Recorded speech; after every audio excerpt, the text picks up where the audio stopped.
All right. Good evening, I should say, everyone. Good evening on the East Coast. Good afternoon on the West Coast. I'm your host, Brandon Troy, host and co-creator of Moves and Shakers Unlimited, and I am joined by.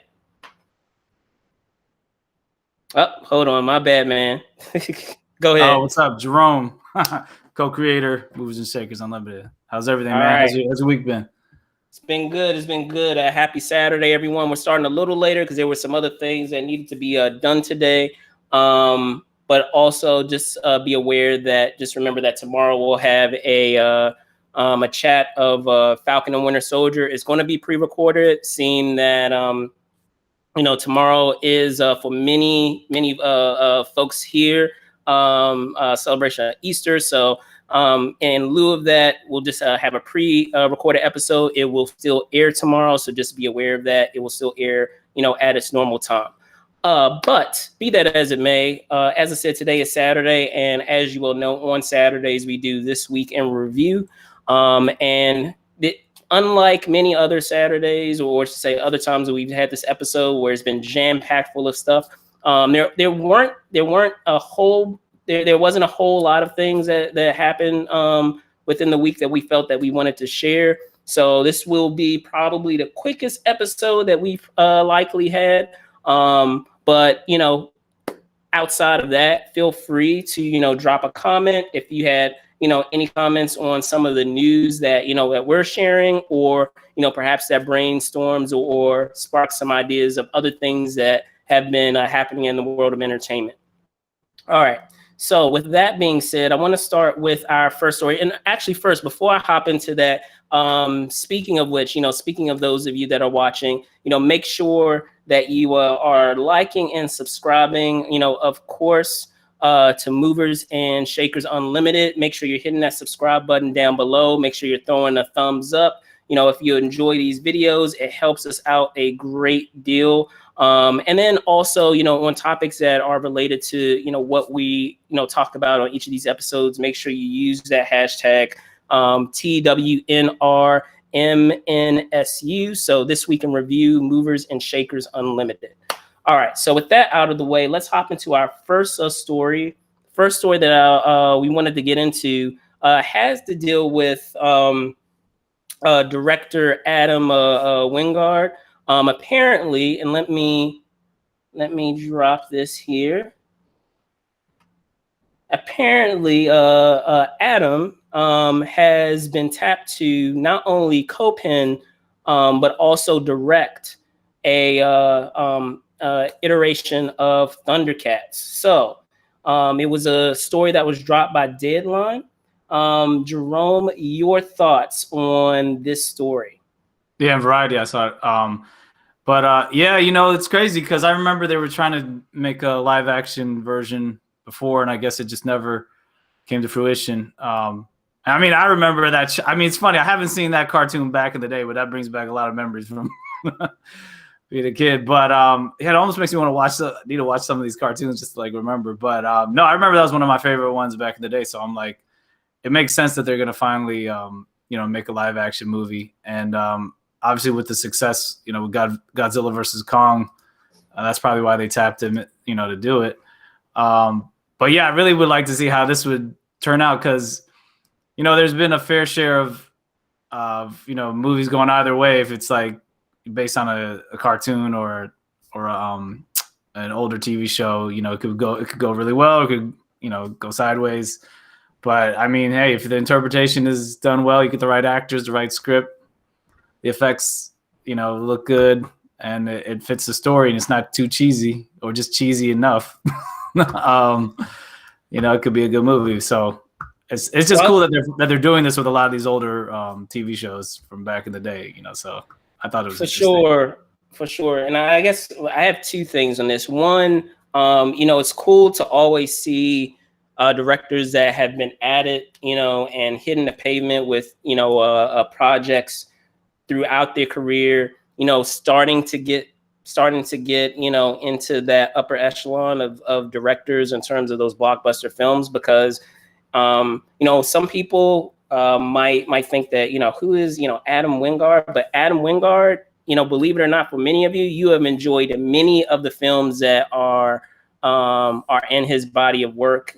In terms of films that he's directed, gosh, I mean, I can go down the list. He did that reboot, or I should say that remake of the Blair Witch that came out a couple of years ago. Mind you, I did like the original one better, but I still appreciated, what they did with the remake. And he starred and also directed one of the stories for not only VHS but also VHS2 for those of horror fans out there. And he also directed Death Note. I don't know, Jerome, if you saw. Yeah, that was Note. good. I like. Yeah, if you saw that was Death a good Note. one. I remember we saw that preview at what was it? They previewed at Comic-Con. I was like, oh, what is this? But yeah, I enjoyed that a lot. I thought that was pretty interesting. I know that was based on a manga. Yeah. Yeah, definitely. So no, that was good. I like that. So yeah, I mean, like I still gotta watch Godzilla versus Kong. I was gonna probably watch. I was trying to watch. I saw it. Don't talk. Hey, let's not talk. Hey, I'm gonna check it out tonight or something. So, but put it this way: based on the fact that I've seen it, I understand why he has been given, the keys to do Thundercats. Another cool thing about that too is that he is not just something that he's just giving the IP that he doesn't really know the mythology of. He's a huge, Thundercats based on the story and the sit down that he had discussing Thundercats. He's a huge Thundercats fan. So, what better person to do that story than someone who knows that mythology? So yeah, it'll definitely be interesting.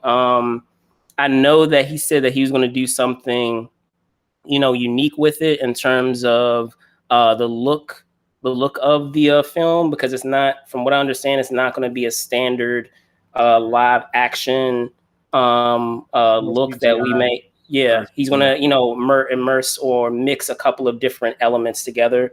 And that's in that story that was featured with Deadline. So, I'm looking forward to it. As I said, if anything's to go by from his prior work, indication of what we can expect from Thundercats, then, I am very much intrigued, to say the least.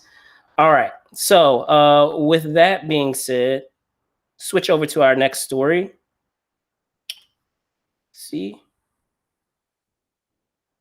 Next story that we had deals with a household name actor joining the MCU, and that is none other than Russell Crowe, from a story that was, let me place it up in here, based on a story that we had in another story from Deadline. Russell Crowe, many people know from, Gladiator and LA Confidential and many other, iconic films, is going to be in Thor, Love and Thunder. So Thor 4, aka Thor 4. There hasn't been any indication of what character he might play. But, if we know from the prior film, from Ragnarok, Taika Waititi, has a creative way of mingling in many different actors, even if it's in cameo roles. I know they had that sequence with the play where they incorporated not only Chris Hemsworth's real life brother to play him, but they actually had Matt Damon as Loki, and they had Jurassic Park's Sam Neill. Many people know from Jurassic Park Sam Neill. He was playing Odin. Yeah. And I believe Melissa McCarthy is going to be in the upcoming one, if I remember correctly. I think so. My guess is, which should be really funny, she's going to be Hela in the play that they do of what potentially may happen in Ragnarok. I'm guessing they'll probably incorporate her that way. I hope so, because that would be extremely hilarious. But with that being said, yeah, actually it does. It says that she's supposed to play Hela. Yeah, well, I was going to say IMDb. That's what it says according to IMDb. Oh, okay. Well, with that being said, what are your thoughts on it, Jerome? Yeah, I mean, Russell Crowe, he's he's one of the biggest movie stars, one of the best actors out there. Yeah, I mean, I mean, I have no idea what role he's gonna play. Maybe it's in that play. Maybe it'll be a serious character. That's a household character in the series. I mean, who knows? I'm just excited. Just anytime they get big names attached, it's just always interesting. It's always nice because, you know, it just shows how those types of actors are interested in playing these roles, and you know, that they take it seriously, and you know, it just adds to the material. I mean, it's like I heard some rumor too. I mean, I don't know if this is confirmed. I heard someone saying online that maybe Denzel might be in the Black Panther 2 sequel. I mean, Black Panther, yeah, 2. So, I mean, who knows? I mean, that'd be cool if he's in that. Hey, I'd love to see that too. But it just shows when I keep seeing all these big names, you know, added to these movies. It's just really cool. It just shows how much of an impact Marvel has had. But I have no idea. I mean, I remember when Russell Crowe was originally supposed to be Wolverine, and then he dropped out. And because he dropped out, was it DeGray Scott?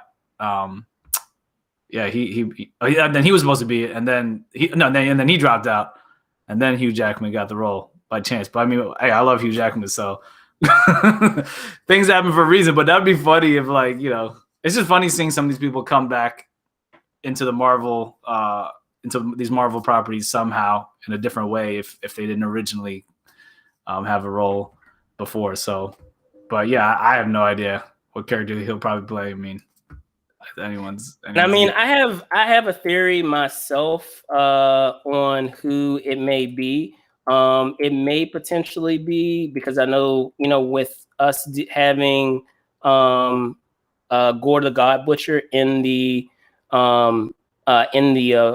film as the main villain, I have a theory that he may actually be playing, you know, a god of some sort. So yeah. If I was a betting man, I would say one or two things. Either one, he might be playing a god from a different culture. So, you know, maybe he's playing, you know, a Greek god, because, you know, they're still in the midst of introducing the other pantheon of gods, potentially in Eternals, which is still in the way, so they can plant the seeds for that by, you know, showing that you know, that Greek mythology or those Greek gods exist, you know, within the MCU.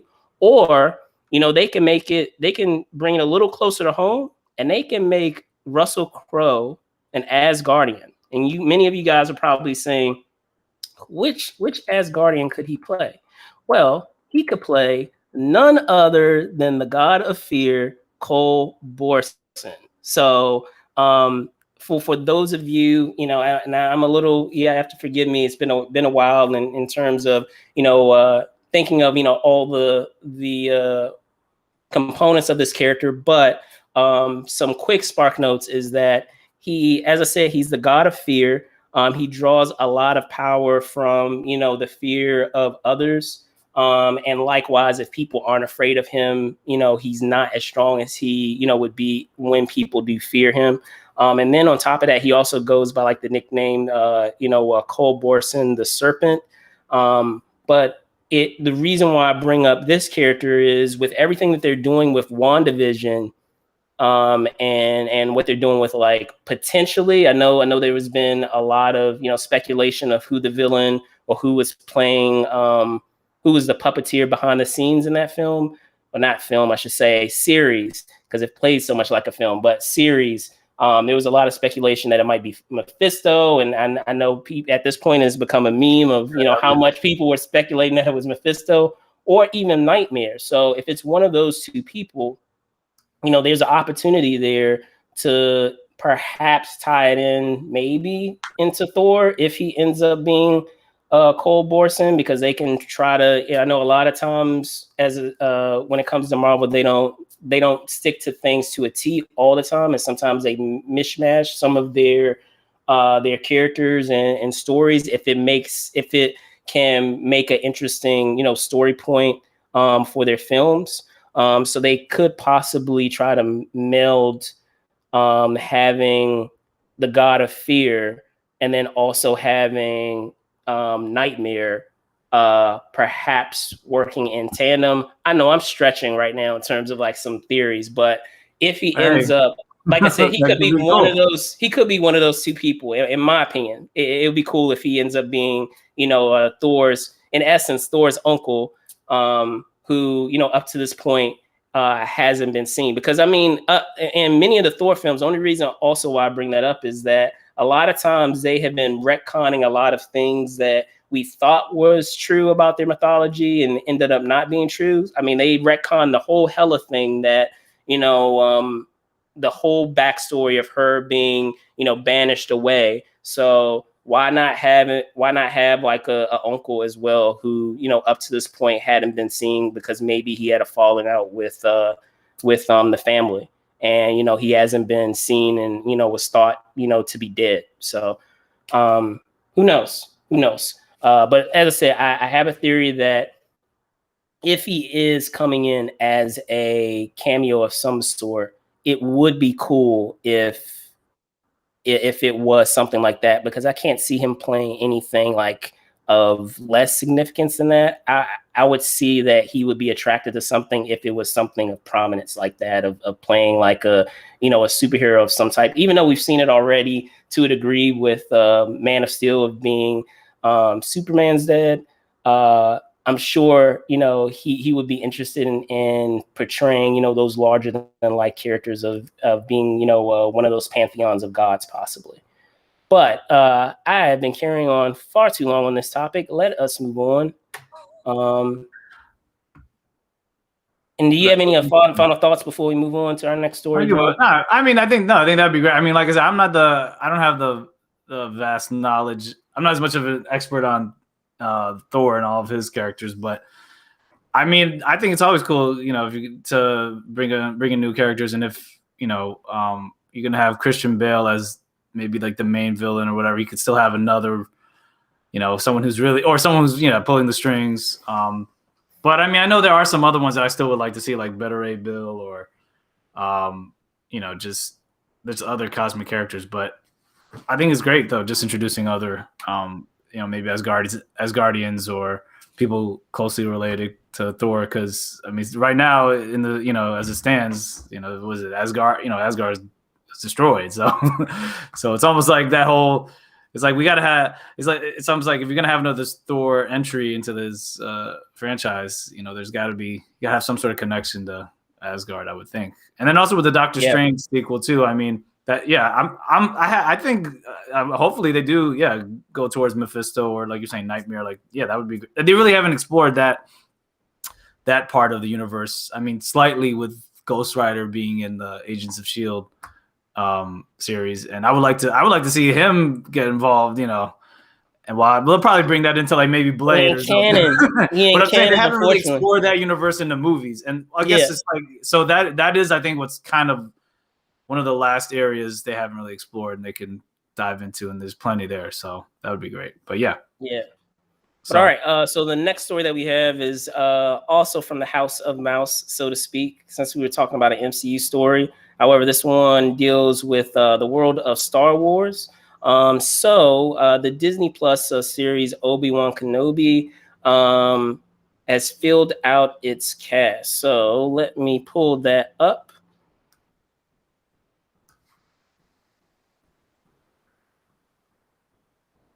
So yes, in this story from Variety, they did have some information regarding the ensemble, and talking about, as I said, the filling out of that cast of this, you know, highly anticipated series. So the Obi-Wan Kenobi series is adding Joel Edgerton, O'Shea Jackson Jr., and I feel bad, I always butcher your name, man, but Kumail Nanjiani.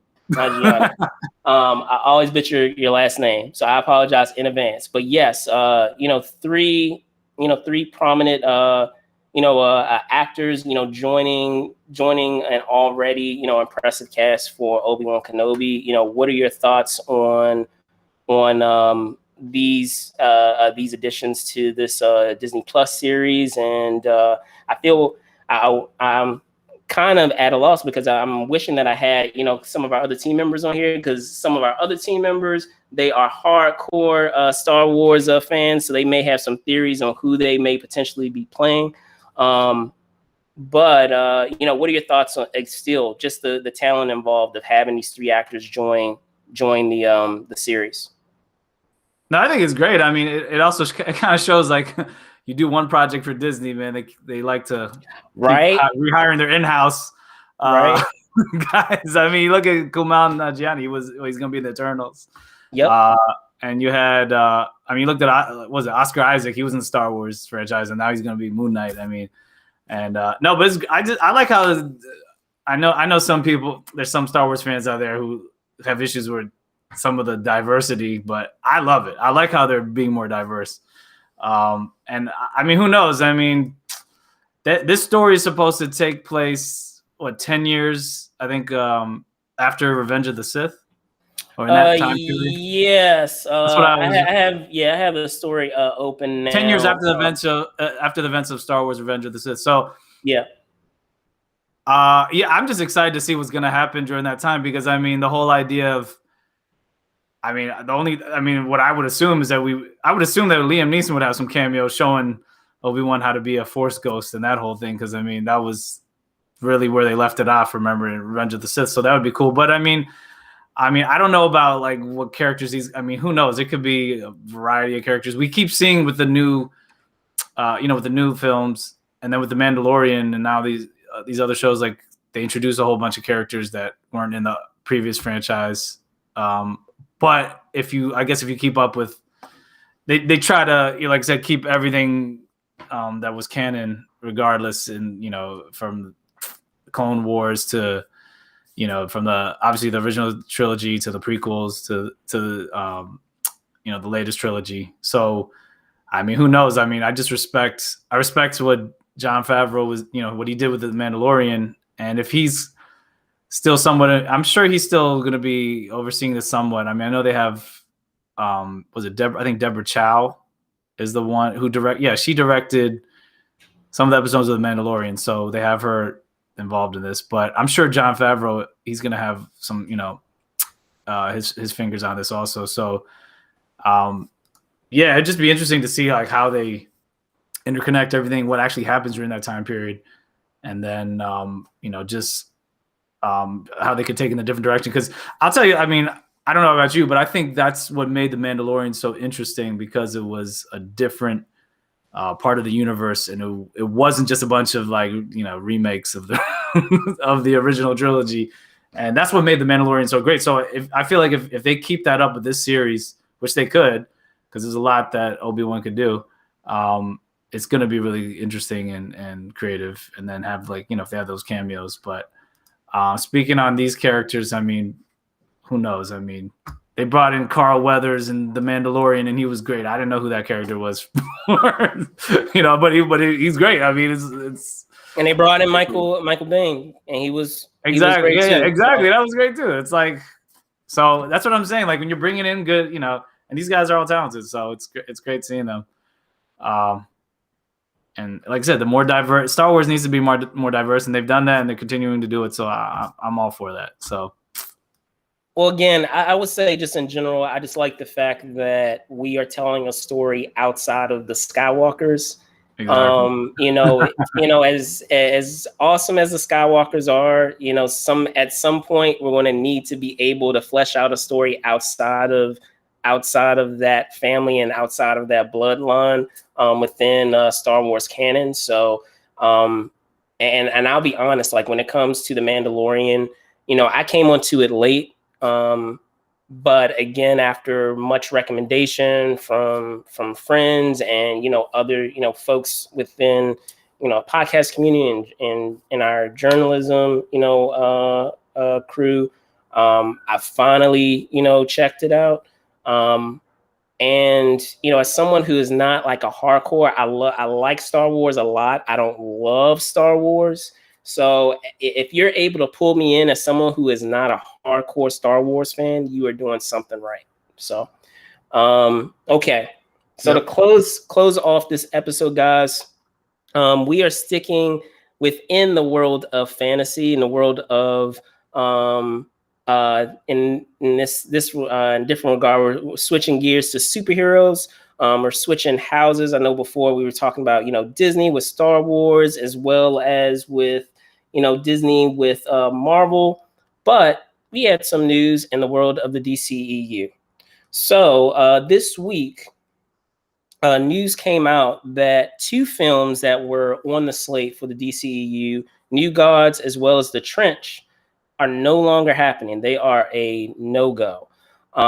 So with that being said, considering these 2, major films, and for those of you that are not aware, New Gods is a story that follows some of the just as the term says, like the godly characters that are some of the names that are included in that. If I recall, if I know my comics, you have Darkseid, who we just saw in Zack Snyder's Justice League, as well as there are a whole ton of characters from that pantheon that we have. As I said, Darkseid is probably the most recent one that we've seen, but they're basically a fictional race that exists within DC Comics, of which Darkseid is among. So, and then also with The Trench, you guys probably recognize, even though the name may not ring a bell for you, they were a component that was featured in the first Aquaman film, where we had those like aquatic, those vicious aquatic creatures. Let me see if I have a picture of them that I can pull up, but they were planning on doing a film that was focusing, on that world and those creatures. So considering what we've just received within the DCEU as of now, Jerome, how do you feel about the news that these 2 films are no longer happening? Well, they said that they're shelving. That doesn't. I don't know if they're completely not happening, because they could always redevelop it. But yeah, it's obviously, at least as of now. I'll put it that way. Yeah, so I know. I know Ava. It's amazing to me. Like Ava DuVernay, she's like has so many projects going on, and it's like I remember this was something she was supposed to be doing. She was involved with like a few years back, and then I was like, all these other projects she was doing were coming up, and I'm like, man, is she still doing this? But yeah, I was just interested at how they're with how DC was trying to go in these different directions and do their own thing. Only thing I can think of is, like I said, I'm not as familiar with New Gods and Trench, even though it's interesting. They're tied to obviously Darkseid and Aquaman. But I think I just think it's interesting for them to just how they were trying to approach these different characters of different worlds within DC EU, as opposed to just they're trying to remake a Batman movie every 3 years or 4 years or whatever. Even though they're taking that in a different direction. But I just hope that maybe the priority now is what? Justice League sequel? I don't know. It's like, I know they're trying to do, they're getting that Flash movie off the ground, and they have the, what is it? The Shazam sequel. Yeah, Black Adam. And, they have these other ones that they're trying to tie in. But, unless that's just, like I said, they're just prioritizing the ones that they're getting the best response from fans, or they feel are more important. But I don't know. I have a theory. I don't know. I don't think that's the theory. Even though they're not saying it, I feel like there are 2 reasons behind it. One, I think that they're really trying to, even though they won't say that they're doing this, I feel that there is a purposeful effort to really shut the book on the Snyderverse and any potential for the Snyderverse, because there's so much there is so much that is in Snyderverse that can be pulled and utilized for New Gods, and there's a lot of synergy that can be applied from one film to another. And by getting rid of this film on the slate currently, as we were just saying, it may potentially come back down the line. You never say never, but I feel like they are taking it off because they're really trying to shut the book on providing any, feeling of hope or indication that they are doing anything that is closely tied to Snyderverse. But the Flash movie still supposed to be, like these other ones that are coming. Shazam, I mean, it is, but I'm saying they're still connected stuff. They are, but but it is in the periphery versus something that is direct. I mean, you have what you had in the Snyder cut. You had, and I'm sorry, guys, like it's been out for a while, so I will. Should I put up? I tell you what, I will put up. I'm just talking about like the universe. I will put up a disclaimer. Spoilers. I will put up a disclaimer. Spoilers. But whatever. Okay. Spoilers. Okay. So you've been warned, guys. Those of you who are watching. But anyway, in Snyder Cut, they had Darkseid. They had Granny Goodness. They had all these characters that are tied within that story of New Gods. So it brings up. I feel like it brought about too much baggage because it would have raised too many questions. Either A, are we pulling those same designs of those characters into this new film, which means that we are kind of saying that the Snyderverse is canon, or are we going to change the characters and act like, just like you're doing now, you're acting like the Snyderverse doesn't exist, in which case are we going to alienate fans that are upset that we're not using, the original look of the characters and completely forgetting it. So it kind of is a catch-22. It's a loss either way if they decide to go that way. And then the other, I was going to say the other component about that is we have another film from another house that is relatively similar to New Gods that's already been done. And I should say it's already done. It's just waiting to be released. So they're also, DC or say Warner Brothers also thinking, okay, maybe we shouldn't, release this film that's kind of like the Eternals, which what I'm hearing, what I've heard, from that production, apparently it's supposed to be. I always take things with a grain of salt, and I'm a little, I'll believe it when I see it. But there's been a lot of talk or a lot of buzz that like this film is supposed to be, or me speaking on the Eternals, a lot of folks are saying that this film is supposed to be amazing, that it's supposed to be like really good from those that have seen it. Marvel. As I said, we will see. We will see. Because it's always a little skeptical when, all the praise comes from the very folks that are doing the film. But, as you said, Marvel, they have a good track record. So, I will, hold out any opinions of it until I see it.